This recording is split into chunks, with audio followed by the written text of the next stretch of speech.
জি, আমার নাম মোহাম্মদ আব্বাস আলী শিকদার।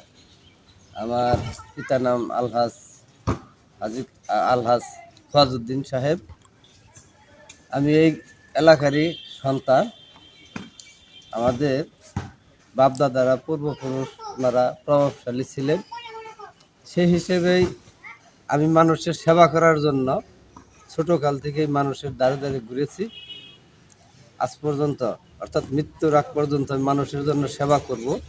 আপনি কি কি পদবিতে ছিলেন আগে, সামাজিক, রাজনৈতিক এবং বিভিন্ন সংগঠনের সাথে যে জড়িত ছিলেন রাজনৈতিক? আমার জীবনটাই শুরু বাংলাদেশ আওয়ামী লীগের রাজনীতি দিয়ে? রাজনীতি দিয়ে। আমি ছাত্রলীগ করেছি। আমি রাসেল স্মৃতি সংসদের সাধারণ সম্পাদক ছিলাম। বাংলাদেশ যুবলীগ সুখপুর থানা যুবলীগের সম্মানিত সদস্য ছিলাম এবং বর্তমানে আমি এই ৯ নং ওয়ার্ডের সাধারণ সম্পাদক। যেমন এই গুনাসল উচ্চ বিদ্যালয়ের সাবেক অভিভাবক সদস্য ছিলেন। হ্যাঁ, জি, বর্তমান সাবেক নয়, বর্তমানে রানিং কমিটিতে এখনো আছে। আছি। আহ, এবারও আপনি অভিভাবক সদস্য পদে নির্বাচন করতেছেন, আপনার ব্যালট নম্বর ৩। জি, শুধু নির্বাচন আমি করতে ইচ্ছুক ছিলাম না। এলাকার প্রত্যেকটা মানুষ আমাকে বলেছে যে গুনার সালার সন্ত্রাস মুক্ত করতে হলে তোমার প্রয়োজন আছে, তোমাকে আসতে হবে। আচ্ছা, আমরা যে প্রশ্নটা আপনাকে করবো, আপনি যেহেতু এখনো গুনারসাল উচ্চ বিদ্যালয়ের ম্যানেজিং কমিটির সদস্য পদে আছেন, অবশ্যই জনপ্রিয় লোক বলে আপনাকে আবারও নির্বাচনে দাঁড় করানোর জন্য অভিভাবক সদস্যরা আপনাকে অনুরোধ করেছে। আমি সেই সুবাদে বলবো যে অভিভাবক সদস্য পদে নির্বাচিত হয়ে এবারে আপনি স্কুলটাকে কিভাবে ডেলে সাজাতে চাচ্ছেন? আপনার পরিকল্পনা কি স্কুল উন্নয়ন এবং অবকাঠামোগত উন্নয়ন, শিক্ষা উন্নয়ন এবং ছাত্রছাত্রীদের জন্য আপনার কি বিশেষ কি ভূমিকা থাকবে? জি, এখানে ভূমিকা থাকবে যে বিগত 85 সাল হইতে এ পর্যন্ত ওই যে একটা দেখেন মাঠ, দেখেন ওইদিকে নতুন একটা মাঠ, এটা আমার দ্বারাতে এলাকার গণ্যমান্য ব্যক্তির দ্বারাতে ওই জমিনটা আমরা যে কোনোভাবে নিয়ে ক্রয় করে ওটা ভরাট করেছি। এই যে গ্রিল দেখেন, এটা গ্রিলটা আমি নিজে করি চোখদিকে, সভাপতি এবং সদস্যবৃন্দ ছিল, কিন্তু আমার চেষ্টাটাই একটু বেশি ছিল। তারপর আমি ওই সিসি ক্যামেরা আছে, দেখেন ওই যে সিসি ক্যামেরা আমরা 16টা প্রত্যেকটা রুমে, এবং বাহিরে আমরা ছাত্রছাত্রীদের নিরাপত্তার জন্য সিসি ক্যামেরা করে দিচ্ছি। এখানে অলরেডি আমি 6 থেকে 7 লক্ষ টাকার এই ভবনে এবং মাঠে কাজ করেছি এবং এবং আরও কাজ করব। আমাদের কাছে এক্সট্রা কোনো একটা অনুদান আছে, সেটা দিয়ে আমরা এই মাঠটাকে সুন্দরভাবে সাজাবো। এবং এই ঘোনারসালার যে মাঠটা আগে ছিল সন্ত্রাসে ভরপুর, আমি আইসা এখানে গাছ কেটে গাছের নিচে বসতো, ছেলে মেয়েদেরকে এর ডিস্টার্ব করতো। তারপর আমি গাছ কেটেছি, মাঠ ভরাট করেছি। অনেক ছেলেকে আমি এই মাঠ থেকে সেটা কঠিন ভাষা হয়, সেটা বলবো না, আমি এই মাঠ থেকে তাদের উচ্ছেদ করেছি। আজকে এই গুনারসালার এই মাঠে কোনো সন্ত্রাস মানে মদখোর, গাঞ্জাখোর, ইয়াবাখোর, তাদেরকে আমি প্রশ্রয় দিই না এবং ভবিষ্যতে দেবো না।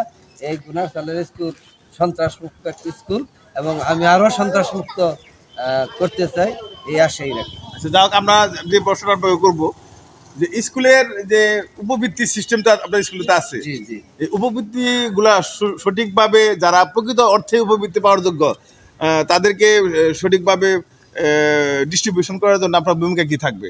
হ্যাঁ, অবশ্যই। দীর্ঘদিনে অর্থাৎ বিগত 2 বছর আমি ছিলাম, মানে আমার শ্রদ্ধেয় প্রধান শিক্ষক সাহেব, উনি একজন খুব ভালো মানুষ। উনি ওনার সাথে আমরা পরামর্শ করে যারা গরিব দরিদ্র তাদেরকেই আমরা মূলত প্রবৃত্তি দিয়েছি এবং সামনে আরও চেষ্টা করবো যে না, আরও যারা দরিদ্র, একদম দরিদ্র, তাদেরকে আমরা প্রবৃত্তি সঠিকভাবে বিতরণ করার চেষ্টা করব। সেই যে বিভিন্ন সময় বিভিন্নভাবে বিভিন্ন স্কুলে, আমি আপনার স্কুলের কথা বলবো না, অনেক স্কুলেই আমরা দেখি যে এসএসসি পরীক্ষা আসলেই একটা বাড়তি যে একটা অ্যামাউন্ট ধরে দেওয়া হয়, হ্যাঁ, যেটা অনেকের জন্য কষ্টসাধ্য হয়ে যায়। ভোট ফির বাইরে যে অতিরিক্ত ফিটা নেওয়া হয়, এ ব্যাপারে আপনার দায়িত্ব বা আপনার ভূমিকা কতটুকু থাকবে? হ্যাঁ, আসলে এটা সারা বাংলাদেশের মনে হয় এখানেও বিগত দিন হয়তো কিছুটা এরকম সেরকম হতো। আমি সভাপতি এবং আমার যে বর্তমান সদস্যবৃন্দ আরও 4 জন ছিল, তাদেরকে নিয়ে আমরা স্যারের সাথে আলাপ করে মোটামুটি যতটুকু সম্ভব করেছি। একটা ফি আমরা একটু বেশি নিয়েছিলাম, সেটা হলো আমরা আমাদের সমন্বয় কমিটি এবং সভাপতি প্রধান শিক্ষক সহ, সেটা হলো যে বাড়তি একটা ক্লাস, অতিরিক্ত একটা ক্লাস হয়। সামান্য ছাত্র এবং অভিভাবক যারা, ওনাদেরকে স্কুলের ডাইকাই না, ওনাদের মতামত নিয়েই আমরা ছোট ছোট পরিমাণে আর কি একটা অ্যামাউন্ট নিয়ে আমরা 3 মাস ওনাদের ক্লাস করেছি। তাতে করে আমার মনে হয় যে এইরকম দুর্নীতি হয় না এখানে। আমরা ভবিষ্যতে আরও যাতে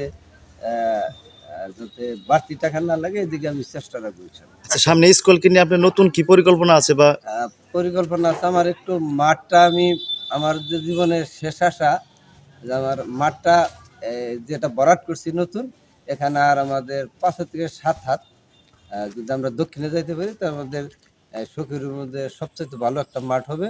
এই মাঠটা নিয়ে আমার পরিকল্পনা এবং সন্ত্রাস মুক্ত রাখবো, এটাই আমার সবচেয়ে বড়। সর্বশেষ প্রশ্ন আপনাকে করতেছি, আগামী 30শে এপ্রিল রোজ মঙ্গলবার সকাল 9টা থেকে ভোট, জি জি জি 9টা থেকে 4টা পর্যন্ত। জি জি আচ্ছা, আপনি অত্র স্কুলে টোটাল ভোটার সংখ্যা আমি যতটুকু জিনিস 243 জন। 43 জন। তো সকল ভোটারদের আগামী 30শে এপ্রিল ভোট কেন্দ্রে এসে নিজ নিজ দায়িত্বে ভোট দেওয়ার জন্য অভিভাবকদের প্রতি আপনি বিশেষ কি মেসেজ থাকবে?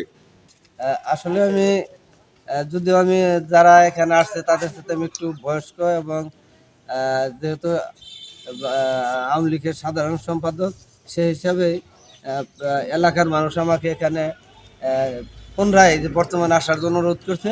তারপরে আমি প্রত্যেকটা বাড়িতে, প্রত্যেকটা দুয়ারে ধারে ধারে ঘুরতেছি, তাদেরকে আমি বলছি যে আপনারা 30শে মঙ্গলবার আপনারা সবাই এসে সুন্দরভাবে, যারা যোগ্য, যারা এই স্কুলের উন্নয়ন করতে পারবে, ঠিক সেই ব্যক্তিকে ভোট দেবে। সেটা আমি বললে আমাকে দিতে হবে। যিনি যোগ্য, যিনি সন্ত্রাস মুক্ত রাখতে পারবে, তাকেই ভোট দেবে। আপনি চাচ্ছেন যে ভোটারদের স্বতঃস্ফূর্তভাবে 30শে এপ্রিল রোজ মঙ্গলবার সবাই যেন ভোট দিতে আসে, জি, জি, জি। ভোট যাকে দেখ, যার যাকে দেখ, যাকে দেখ আমার কোনো উপস্থিতিতে না সকলে সর্বশেষ আপনাকে আরেকটি প্রশ্ন করছি, সেটা হচ্ছে যে আপনার এই স্কুলের অনেক ভোটারই তারা রয়েছেন, প্রবাসী রয়েছেন, তাদের জন্য আপনার কি বলার আছে? বলার আছে, যারা প্রবাসে আছে তাদের মা যেহেতু এই এলাকায় আছে, আমরা ওই ভোটগুলো সংশোধন করে ওনার অভিভাবক, অর্থাৎ মহিলা অভিভাবক, ওনার মা, তাদেরকে আমরা ভোট দেওয়ার সুযোগ দিবেন। সুযোগ, তাদেরকে আমরা ভোটার বানিয়েছি। অর্থাৎ যে সকল ভোটাররা বাবারা, বিশেষ করে বাবারা তো বিদেশ থাকে, জি, জি।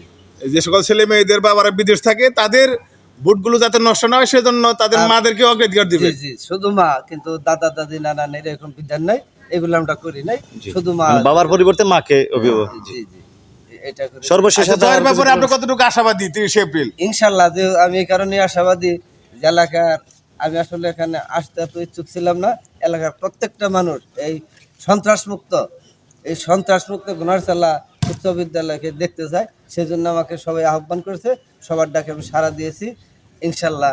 সম্মানিত সুধী, আপনাদেরকে শুভেচ্ছা এবং অভিনন্দন জানাচ্ছি। আপনারা দেখতেই পাচ্ছেন যে সম্মানিত অভিভাবক সদস্য জনাব আব্বাস শিকদার, ওনার ব্যালট নম্বর হচ্ছেন 3, অর্থাৎ এই ঘুনারছালা উচ্চ বিদ্যালয়ের সর্বমোট অভিভাবক সদস্য 6 জন প্রার্থী হয়েছেন, তার মধ্যে বিজয়ী হবেন 4 জন।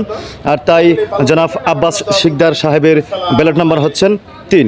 সম্মানিত সুধী, আপনারা 3 নং ব্যালটে জনাব আব্বাস শিকদারকে ভোট দিয়ে আবার পুনরায় জয়যুক্ত করবে এবং এই স্কুলের উন্নয়নে আপনারা সেই ভূমিকা রাখবেন, সেই প্রত্যাশা ব্যক্ত করে শেষ করছি।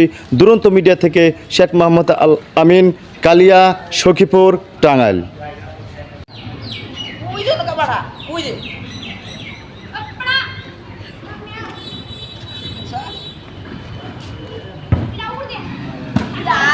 Ver que corte aquí.